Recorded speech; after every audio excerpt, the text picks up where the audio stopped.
ഒരുപാട് സങ്കടങ്ങളിലും ബുദ്ധിമുട്ടുകളിലൊക്കെയാണ് നമ്മൾ മുന്നോട്ട് പോകുന്നതല്ലേ. അപ്പോൾ നമുക്ക് ഗുരുവായൂരപ്പൻ മാത്രമാണ് ശരണം എന്നുള്ള ആ ഒരു ചിന്തയിലാണ് നമ്മൾ ഗുരുവായൂരിലേക്ക് യാത്ര തുടങ്ങുന്നത്.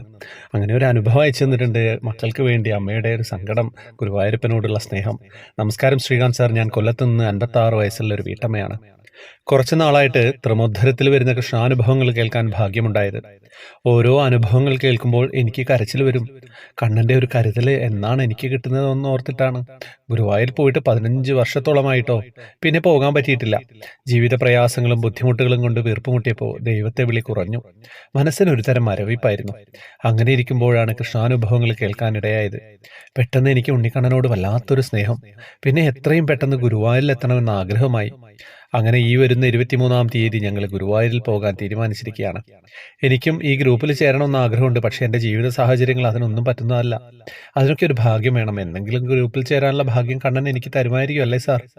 ഇനി ഞാൻ എൻ്റെ അനുഭവം പറയാം. എനിക്ക് 2 ആൺമക്കളാണ്. മൂത്ത മകൻ 28 M.Com കഴിഞ്ഞു. ഇവിടെ ചെറിയൊരു ജോലിയുണ്ട്. രണ്ടാമത്തെ മകൻ 23 വയസ്സ്, ഡിഗ്രി കഴിഞ്ഞു. ACCA എന്ന കോഴ്സ് ചെയ്യുന്നു. അതിൽ 5ാമത്തെ പേപ്പറിൻ്റെ എക്സാം ഭയങ്കര പാടായിരുന്നു. ജയിക്കില്ലെന്ന് തന്നെ ഉറപ്പിച്ചു. ഭയങ്കര വിഷമത്തിലായിരുന്നു കേട്ടോ. ഒരു പേപ്പർ എഴുതുന്നതിന് എക്സാം ഫീസായിട്ട് 25,000 രൂപ അടയ്ക്കണം. തോറ്റുപോയാൽ വീണ്ടും എഴുതുന്നതിന് ഇത്രയും തുക തന്നെ പിന്നെയും അടയ്ക്കണം. അങ്ങനെ ആകെ വിഷമിച്ചിരിക്കുകയായിരുന്നു.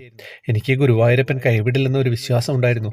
ഞാൻ എൻ്റെ ഉണ്ണിക്കണ്ണനോട് പറഞ്ഞു, മോന് ഈ പേപ്പർ കിട്ടിയാൽ ഞാൻ ത്രിമധുരത്തിലെ എൻ്റെ അനുഭവം പങ്കുവച്ചേക്കാമെന്ന്. ഈ കഴിഞ്ഞ 16-ാം തീയതി റിസൾട്ട് വന്നു. അവൻ ജയിച്ചു. കിട്ടില്ല എന്ന് ഉറപ്പിച്ചിരുന്നത് കിട്ടിയപ്പോൾ മോൻ അതിശയിച്ചു പോയി. അവനും ഞാനും സന്തോഷം കൊണ്ട് കരഞ്ഞു പോയിട്ടോ.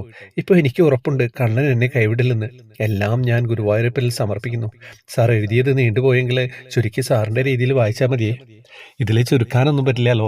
ഞാൻ പറഞ്ഞില്ലേ, മക്കൾക്ക് വേണ്ടി അമ്മയുടെ സങ്കടം ഭഗവാന് കാണാതിരിക്കാനാവില്ലല്ലോ. അപ്പോൾ എന്താ പറയേണ്ടത്? ഒന്നും പറയാനില്ല. അത്രയും നല്ലൊരു അനുഭവം തന്ന അമ്മയ്ക്ക് വളരെ നന്ദി പറയാണ്. പിന്നെ ഗ്രൂപ്പിലേക്ക് വരാൻ സമയമാകുമ്പോൾ എല്ലാവർക്കും വരാൻ പറ്റും. ജോയിൻ ബട്ടണിലൂടെ വരിക. പിന്നെ കമൻറ്റ് ബോക്സിൽ ഡീറ്റെയിൽസ് ഉണ്ടാവും.